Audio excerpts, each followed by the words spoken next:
চারতলার permission হয়েছে, পাঁচতলা করেছে, ফাইন হয়েছে, তৃণমূল নেতাদের পয়সা দিয়েছে, পাঁচতলা মুকুব হয়ে গেছে। সেগুলো সমস্ত চেকিং হবে। যারা ভাবছে ব্যবসা করছি তারা আগামী দিনে বুঝবেন এইসব বেআইনিভাবে ঘুরে হোটেল করে তাদের কিভাবে জব্দ করতে হয়। শান্তিনিকেতনের 200-র বেশি হোটেল রিসর্ট নিয়ে প্রশ্ন। তারাপীঠ ও কলকাতার ভয়াবহ অগ্নিকাণ্ডের পর রাজ্য জুড়ে হোটেল রিসর্টের অগ্নি নিরাপত্তা নিয়ে তৎপরতা শুরু হয়েছে। এর মধ্যেই শান্তিনিকেতনের 200-র বেশি হোটেল রিসর্ট, লজ ও রেস্তোরাঁর বৈধতা নিয়ে নতুন করে প্রশ্ন উঠছে। অভিযোগ, বহু হোটেলের অনুমোদিত প্ল্যান, ফায়ার ছাড়পত্র, সরাই লাইসেন্স সহ প্রয়োজনীয় নথি নেই। এমনকি পর্যাপ্ত অগ্নি নির্বাপন ব্যবস্থা রয়েছে কিনা তা নিয়েও প্রশ্ন উঠছে। বোলপুর শান্তিনিকেতন হোটেল অ্যাসোসিয়েশনের সভাপতি প্রসেনজিৎ চৌধুরী জানিয়েছেন, তাদের কাছে প্রায় 150টি হোটেল নথিভুক্ত রয়েছে। এর বাইরে আরও বহু হোটেল ও হোমস্টে রয়েছে। অনেকের প্রয়োজনীয় ছাড়পত্র এখনও নেই বলেও তিনি জানিয়েছেন। বিরোধীদের দাবি, দুর্ঘটনা ঘটার আগেই প্রশাসনের উচিত সমস্ত হোটেল ও রিসর্টের কাগজপত্র এবং অগ্নি নিরাপত্তা ব্যবস্থা পরীক্ষা করা। জেলা প্রশাসনের এক আধিকারিক জানিয়েছেন, হোটেল ও রিসর্টগুলির কাছে প্রয়োজনীয় নথি চাওয়া হয়েছে, সেগুলি খতিয়ে দেখে নিয়ম অনুযায়ী ব্যবস্থা নেওয়া হবে। তারাপীঠের ঘটনার পর শান্তিনিকেতনের হোটেলগুলির নিরাপত্তা নিয়ে প্রশাসন এবার কী পদক্ষেপ নেয় সেদিকেই নজর। Bureau report, Bolpur news. দেখুন, দীর্ঘদিন এখানে 15 বছর ধরে তৃণমূল সরকার ছিল। আজকে তারাপীঠের ঘটনা ঘটার পর চোখ খুলেছে তা নয়। আমাদের পার্টির সিদ্ধান্তই ছিল দল ক্ষমতা আসার পর এবং পৌরসভাতেও আমাদের ক্ষমতা আসার পর যেভাবে অন্যায়ভাবে রিসর্ট হয়েছে, অন্যায়ভাবে কোনো সরকারি নিয়ম না মেনে রিসর্ট হয়েছে, তারপরেও আমরা দেখেছি কোনো হোটেল থেকে বোম, কোনো হোটেল থেকে মধুচক্রের কেস, এরকম সমস্ত রকম আছে। তবে আজ তারাপীঠে হয়েছে, চেকিং চলছে বলে দেখবেন, কিন্তু এটা নয়। বোলপুরেও আগামী দিনে প্রশাসনের মাধ্যম দিয়ে, পৌরসভার মাধ্যম দিয়ে যেসব রিসর্ট 2 নম্বরীভাবে অন্যায়ভাবে হয়েছে তাদের বিরুদ্ধে যথাযথ ব্যবস্থা। ভারত দুর্নীতি, দেখুন, শান্তিনিকেতন কবিগুরুর জায়গা, এই জায়গাটাকে ব্যবহার করে নানা দিকে রিসর্ট যেগুলো তৈরি হয়েছে সেগুলো প্রথম অলিখিতভাবে অনিয়মভাবে হয়েছে।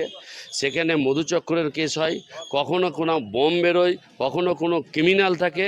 এইসব সমস্ত জিনিস বন্ধ করা হবে। শান্তিনিকেতন কবিগুরুর জায়গাকে সেই সম্মানের জায়গা আবার ফিরিয়ে দেওয়া হবে। সমস্ত কোনো কিছু নেই, বহু জায়গাতে নেই, সেগুলো সমস্ত চেকিং হবে। যারা ভাবছে ব্যবসা করছি তারা আগামী দিনে বুঝবেন এইসব বেআইনিভাবে ঘুরে হোটেল করে তাদের কিভাবে জব্দ করতে হয়। না, এই দুটো ঘটনায় তো আমাদের গোটা সমাজকে নাড়িয়ে দিয়েছে।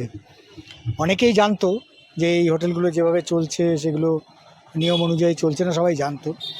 কিন্তু এরকম একটা মর্মান্তিক ঘটনা লোকের চোখের সামনে দেখলো, কেউ কিছু করতে পারলো না, এইটা মানুষকে নাড়িয়ে দিয়েছে।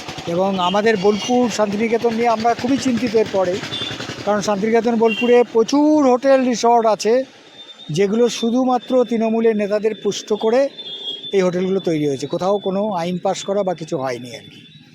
সুতরাং সেইগুলোর ব্যাপারে খুব তাড়াতাড়ি যদি না নিতে পারে তাহলে এখানেও এই ঘটনা আমরা মুখোমুখি হব আর কি।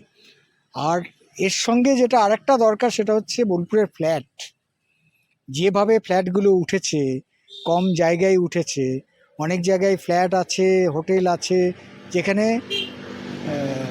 কি বলে ফায়ার ব্রিগেড ঢুকতে পারবে না। তো এইগুলো অবিলম্বে যদি ব্যবস্থা না হয় তাহলে আগামী দিনে বোলপুর শান্তিনিকেতনে খুব বড় ধরনের ঘটনা ঘটার সম্ভাবনা আছে।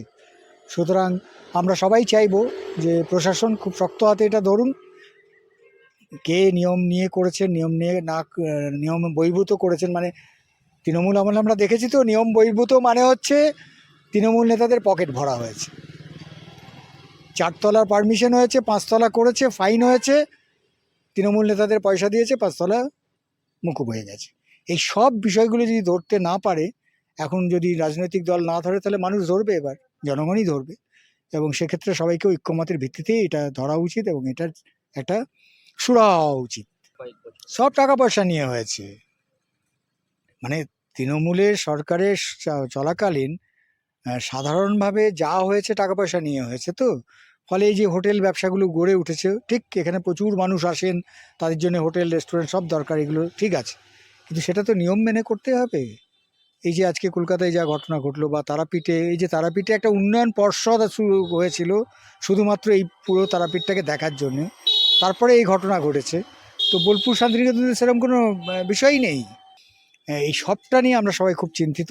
খুব তাড়াতাড়ি এইটা সাধারণ মানুষের একটা আন্দোলন গড়ে ওঠা উচিত, যে সব হোটেল রেস্টুরেন্টে কোথায় কার পারমিশন আছে নেই এটা সবারই সামনে স্পষ্ট হোক এবং সেই মতো অ্যাডমিনিস্ট্রেশন ব্যবস্থা নিক।